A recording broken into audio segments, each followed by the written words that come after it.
మనుషులు ఒకరితో ఒకరు యుద్ధం చేయకపోతే ప్రకృతితో యుద్ధం ప్రారంభమవుతుంది. యుద్ధ సామర్థ్యం ఉన్నవారు యుద్ధం ఆగిన తరువాత తమ శక్తిని ప్రకృతిపై ప్రయోగిస్తారు. దీనివల్లే శాస్త్రం, సాంకేతిక ఆవిష్కరణలు అన్ని యుద్ధ సామర్థ్యం ఉన్న దేశాల నుంచే వచ్చాయి. ఎందుకంటే యుద్ధానికి ఉపయోగించే శక్తి శాస్త్ర అభివృద్ధికి శక్తి. మహాభారతం తర్వాత భారత్ ఎందుకు శాస్త్ర విజ్ఞానంలో పతనమైంది? మహాభారతం తర్వాత భారత్ యుద్ధం నుంచి పూర్తిగా వెనక్కి తగ్గింది. అందువల్ల భారత్ సవాలు అనే శక్తిని కోల్పోయింది. యుద్ధం కూడా లేదు, ప్రకృతితో పోరాటం కూడా లేదు.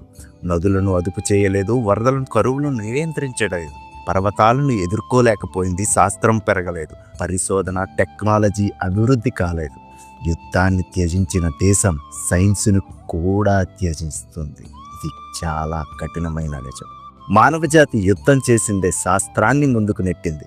ఓషో చెప్పిన అద్భుతమైన నిజం: యుద్ధం చేయగల సమాజం మొదటి భూమి రహస్యాలను గెలుస్తుంది, తర్వాత అంతరిక్షం గెలుస్తుంది. ముందుగా చెట్లు కడతారు, తర్వాత నదులుగా మారుస్తారు, పర్వతాలను తొలగిస్తారు, తర్వాత సముద్రాలను నియంత్రిస్తారు, అంతిమంగా అంతరిక్షాన్ని జయిస్తారు. జయించాలనే తపన శాస్త్ర అభివృద్ధి. చంద్రుడిపై మొదట మనిషిని పంపిన దేశాలు యుద్ధం గెలిచిన దేశాలే.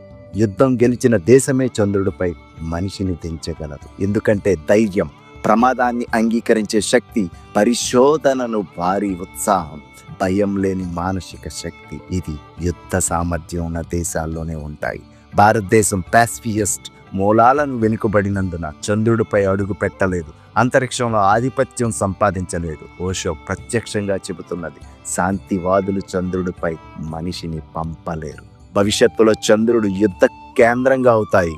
ఇది ఓషో యొక్క ఫ్యూచరిస్టిక్ వార్నింగ్. భవిష్యత్ యుద్ధాలు చంద్రుడిపై నిర్ణయించబడతాయి. చంద్రుడిపై మిజైల్స్ బేస్ పెట్టిన దేశం భూమిని అదుపు చేస్తుంది. భూమి యుద్ధ స్థలం కాదు, అంతరిక్ష యుద్ధ స్థలం అవుతుంది. చంద్రుడిని నియంత్రించిన వాడు భూమిని నియంత్రిస్తాడు. మనం చూస్తున్న యుద్ధాలు అసలు నాటకం మాత్రమే. వియత్నాం, కాంబోడియా, ఇండియా, పాకిస్తాన్ మధ్య యుద్ధాలు అసలు యుద్ధాలు కాదు, అవి పిల్లల ముచ్చట్లు. అసలు యుద్ధం మరొక స్థాయిలో మొదలైంది, అంతరిక్షంలో. అందుకే ఇది కొత్త యుగం, కొత్త యుద్ధ భూములు, కొత్త శక్తి పోరాటం. యుద్ధ సామర్థ్యం ఉన్న సమాజమే శాస్త్ర విజ్ఞానం మరియు అంతరిక్షాన్ని జయిస్తుంది. చంద్రుడిని గెలుచుకున్న దేశమే భూమిని భవిష్యత్తులో పాలిస్తుంది.